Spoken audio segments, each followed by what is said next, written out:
हरे नमः। श्री स्वामी हरिदास विजय तीर्थराम। ब्रज में श्री यमुना जी हैं, श्री गिरि गोवर्धन हैं, कुंज निकुंज हैं, ब्रजवासी हैं।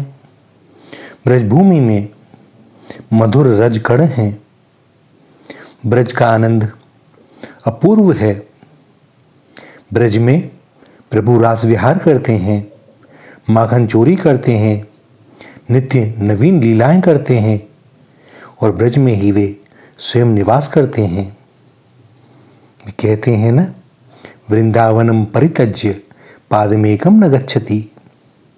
और बैकुंठ में श्री लक्ष्मी जी का प्राधान्य है, जबकि ब्रज में श्री लक्ष्मी जी स्वयं दासी बनकर पधारती हैं। ऐसी अनंत लक्ष्मी स्वरूपाएं ब्रजभूमि का सेवन करती हैं। इसलिए बैकुंठ की अपेक्षा ब्रजभूमि का अधिक महात्म्य है। बैकुंठ शब्द का एक और अर्थ है जिसमें किसी भी प्रकार का वितर्क न हो, संशय न हो, अशुद्धि न हो। ऐसी बुद्धि को बैकुंठ कहा जाता है। विगता कुंठा यस्मात् तत् बैकुंठम, जिसमें से समस्त कुंठित भाव विगलित हो गए हों और बुद्धि शुद्ध प्रकाशमयी बन गई हो, उसे बैकुंठ कहते हैं। ऐसी ही बुद्धि के कारण भगवान की अनुभूति होती है। किंतु स्मरण रखें, निराकार का अनुभव करने के लिए ऐसी बुद्धि आधारभूत है, जबकि साकार स्वरूप में प्रभु का अनुभव करने के लिए यह साक्षात ब्रजभूमि ही आधारभूत है। निराकार का रसपान तो मात्र बुद्धि से ही हो सकता है, जबकि साकार के आनंद से तो देह, इंद्रियां, प्राण, मन सब कुछ आपूरित एवं तृप्त हो जाता है। निराकार का स्वाद एकांगी है, जबकि साकार का स्वाद सर्वांगी है। प्रेमियों को एकांगी अनुभव की नहीं, वरन सर्वांगी अनुभव की आकांक्षा होती है। और इसीलिए गोपियां कहती हैं कि महाराज, उस बैकुंठ में विशुद्ध बुद्धि में आपका जो स्वरूप ज्ञात नहीं होता, वह अद्भुत स्वरूप इस ब्रजभूमि में जब आप यशोदानंदन के रूप में सगुण साकार रूप धारण कर पधारते हो, तब हमें अनुभव होता है। इसलिए बैकुंठ की अपेक्षा हमें वृंदावन प्रिय और महान लगता है। विरह की वेदना को दूर करने के लिए उद्धव जी ने गोपिकाओं को निराकार ब्रह्म का उपदेश दिया। हे गोपांगनाओं, परमात्मा सच्चिदानंद है, निराकार है। अपनी विशुद्ध बुद्धि से उनका दर्शन करो।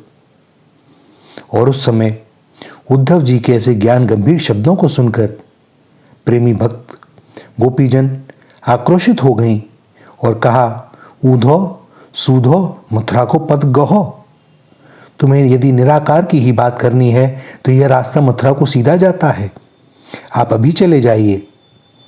हम तो मुरलीधर, मोर मुकुट धारण करने वाले, नेत्रों में अंजन धारण करने वाले और हंसते समय जिनके गालों पर खंजन का चिन्ह दृष्टिगत होता है, ऐसे श्याम सुंदर की बातें करना चाहते हैं। भैया, जिनके नेत्रों में श्याम सुंदर की सलोनी शोभा बस गई हो, जिसके अंतःकरण में वही शोभा रम रही हो, उसे भला निराकार कैसे भा सकता है।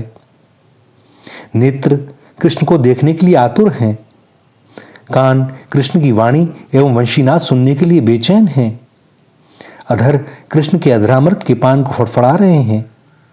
भक्तों की दोनों भुजाएं श्री कृष्ण को प्रेम पूर्वक आलिंगन करने के लिए लालायित हो रही हों।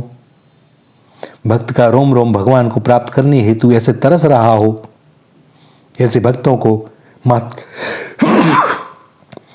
बुद्धिगत तुष्टि से कैसे संतोष प्राप्त हो जाएगा। बैकुंठ वासिनी श्री लक्ष्मी जी भी इस ब्रज में अहिर्नी शाकर बस गई हैं। श्री लक्ष्मी जी यहां भगवान की सेवा करने के लिए पधारी हैं। ब्रजवासियों की सेवा करने के लिए श्री लक्ष्मी जी ने यहां वास किया है, क्योंकि जब से प्रभु का प्रादुर्भाव हुआ है, तभी से ब्रजभूमि रमा देवी की क्रीड़ा स्थली बन गई है। लक्ष्मी भक्ति के पीछे पीछे आती हैं, परंतु जिन्होंने भक्ति का वर्ण कर लिया हो, ऐसे भक्त लक्ष्मी जी का समादर नहीं करते। भक्ति के क्षेत्र में लक्ष्मी जी का अनादर होता है, तो भी लक्ष्मी जी भक्तों के चरणों को नहीं छोड़ती, क्योंकि भगवान के बिना लक्ष्मी जी अनाथ हैं। वह तो भगवान के चरणों में ही सनाथ हैं और अपने आप को सनाथ बनाने के लिए ही श्री लक्ष्मी जी ब्रज में अखंड वास करती हैं। जो लोग भक्ति के बदले भोग की आकांक्षा रखते हैं, प्रेम के बदले सांसारिक दान करने के लिए लालायित होते हैं, भावना के स्थान पर लोभ को प्रतिष्ठित करना चाहते हैं, वे दंभी हैं। भक्ति के क्षेत्र में न तो लोभ है, न दंभ है और न लौकिक भोग हैं। श्री लक्ष्मी जी यह सब कुछ प्रदान करती हैं और भक्त उनका तिरस्कार करते हैं। किंतु श्री लक्ष्मी देवी जी का यह स्वभाव है कि जो कोई उनका अनादर करता है, यदि वह भक्त है तो भी वे उसका आदर करती हैं, क्योंकि वह उनके प्रभु को ही तो चाहता है।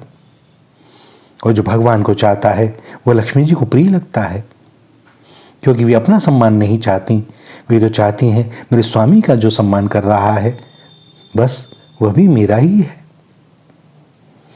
आज ब्रजभूमि में लगता है कि लोग भक्ति को भूल गए हैं, लक्ष्मी जी के पीछे पीछे भाग रहे हैं और ऐसे लोगों से भगवान छुप गए हैं और भगवान के पीछे लक्ष्मी जी भी छुप गई हैं। भगवान अप्रत्यक्ष रूप से हमें बताते हैं, यदि मुझे याद रखोगे तो तुम्हें कभी भी लक्ष्मी जी के पीछे भागना नहीं पड़ेगा, दौड़ना नहीं पड़ेगा,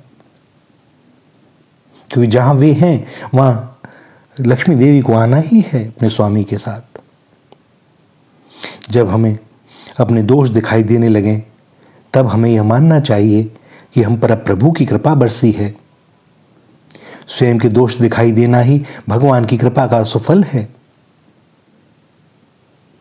जब धारा प्रवाह घनघोर वृष्टि होती है तब सारी धरती जलमग्न हो जाती है और ऐसी भीगी धरती से अंकुर प्रस्फुटित होते हैं। भगवान की कृपा भी धारा प्रवाह बरसते हुए मेघ की तरह ही है। अनंत अपराधी जीव पर भी भगवान की कृपा दृष्टि अहर्निश होती रहती है और तब भक्तों को इस कृपा रूपी अनंत वृष्टि में अपने दोष दृष्टिगोचर होते हैं। कृपा का दर्शन होते ही अनायास हृदय में दैन्य की जागृति होती है और यह दैन्य ही हमें हमारे अनंत अपराधों को स्मरण करवाता है। जब हम अपने द्वारा किए हुए अपराधों को भूल जाते हैं तब हमारा हृदय कठोर हो जाता है, परंतु जब हमें अपने दोष दिखाई देने लगते हैं, अपने अपराधों का स्मरण होने लगता है, तब वह द्रवित हो जाता है। जीव तो स्वभाव से ही दुष्ट है, दुष्टता हमारा सहज स्वभाव है। अतः हे प्रभु, हे नाथ, आप हमारे स्वभाव की ओर दृष्टि न कर अपने कृपामय स्वभाव को ही देखें। हम तो दोषों से भरे हुए हैं, परंतु आप तो दया के सागर हैं, कृपा से परिपूर्ण हैं। हे नाथ, हमें दर्शन दें। प्रेम का मार्ग ऐसा है कि इसमें असंतोष संतोष का रूप धारण कर लेता है। भक्तों की यह प्यास ऐसी है कि जो अंतर का विषय है उसी को भक्त नेत्रों का विषय बनाने के लिए तड़पते रहते हैं। भक्तों को अप्रत्यक्ष अनुभूति की नहीं, प्रत्यक्ष अनुभूति की प्यास होती है। भक्त अगोचर भगवान को गोचर बनाना चाहते हैं और ऐसे भक्त भगवान से पूछते हैं कि हमें अपने नेत्र किस लिए प्रदान किए हैं। यदि हम आपके स्वरूपानंद का दर्शन न कर पाए तो फिर नेत्रों को आपने दिया क्यों। कान भगवान का गुणानुवाद सुनने के लिए प्रदान किए हैं, यह जिह्वा प्रभु के स्वरूप का रस चखने के लिए दी है, त्वचा भगवान का स्पर्श करने के लिए दी है और यह नासिका भगवान की देह से निकलती हुई सुवास को ग्रहण करने के लिए दी है। और यदि लीला बिहारी भगवान इन आंखों को सनाथ न करें, उन्हें अपनी रूप माधुरी का दर्शन न करावें, तो इन नेत्रों का होना निष्फल है। यदि रास बिहारी प्रभु इंद्रियों को सनाथ न करें तो इन इंद्रियों के अस्तित्व का क्या फल है। वेणुगीत में गोपिकाओं ने यही बात कही है। जिस प्रकार ज्ञानी को हृदय में आत्म साक्षात्कार होता है, उसी प्रकार प्रेमी भक्तों को भगवान का प्रत्यक्ष साक्षात्कार होता है। ज्ञानी की इंद्रियां निष्फल हो जाती हैं, जबकि भक्त की इंद्रियां सफल हो जाती हैं, क्योंकि भक्त की इंद्रियों का विषय भगवान स्वयं बन जाते हैं। हमारे घर में जितने वातायन होते हैं उन्हें यदि हम खुला रखेंगे तो उनसे धूल भी अंदर प्रविष्ट होगी, किंतु प्रकाश भी आएगा, शुद्ध प्राणवायु भी हमें प्राप्त होगी। परंतु यदि हम इन वातायनों को बंद रखेंगे तो धूल से तो अवश्य बच जाएंगे, किंतु प्रकाश और शुद्ध वायु से भी हम वंचित हो जाएंगे। ज्ञानी घबराता है कि मेरे मन तथा इंद्रियों की खिड़कियां यदि खुली रह गईं तो उनसे होकर सांसारिक विषय विकार वासनाएं मुझ में प्रविष्ट हो जाएंगी। ऐसा सोचकर वे आंखें बंद कर अपने अंदर विराजमान प्रभु को खोजने में लग जाते हैं, जबकि मन इंद्रियों के कपाटों को खुला रखकर अपने हृदय में भगवान के स्वरूप को, भक्ति के आनंद में प्रकाश को पधराने वाले भक्त धन्य हैं। भक्तों की इंद्रियां रूपी खिड़कियां खुली हुई हैं, किंतु वे सदा प्रभु परायण रहती हैं, इसलिए उनसे होकर सांसारिक विकार प्रविष्ट नहीं हो सकते। उसमें से तो हमेशा प्रभु के प्रेम का, प्रभु के आनंद स्वरूप का, प्रभु के माधुर्य का प्रकाश ही प्रविष्ट होता है। इस प्रकार भक्तों को निषेधात्मक प्रवृत्ति रुचिकर नहीं है, अतएव भक्तों की इंद्रियां सार्थक हैं। इसी कारण भक्तों की इंद्रियों पर आसीन होने के लिए ब्रह्मादिक देवता भी तरसते रहते हैं, और वे भक्तों की एक एक इंद्री पर बैठकर उस इंद्री के अधिष्ठाता देव भगवत रस का पान करते रहते हैं। भैया, निराकार और साकार सत्य कहें तो ये जन्म जन्मांतर से चलने वाली हमारे संस्कारों के ऊपर निर्भर करता है कि हमारी रुचि किधर है। रास्ते भले ही दो प्रतीत हो रहे हों, लेकिन इनका लक्ष्य एक ही है। जैसी रुचि, हमारा जैसा स्वभाव, उसी में हमें आनंद आता है। और भैया, हमें तो साकार में आनंद आता है। इस वृंदावन में कृपा करके श्री युगल किशोर ने बसा लिया है। ये रज, ये रसिक जन, ये संत जन, ये कुंज निकुंज, ये लता पता, भैया किस रूप में भी नहीं है। समस्त ब्रह्मांडों में यदि कोई प्रेम भूमि है तो वह श्रीधाम है।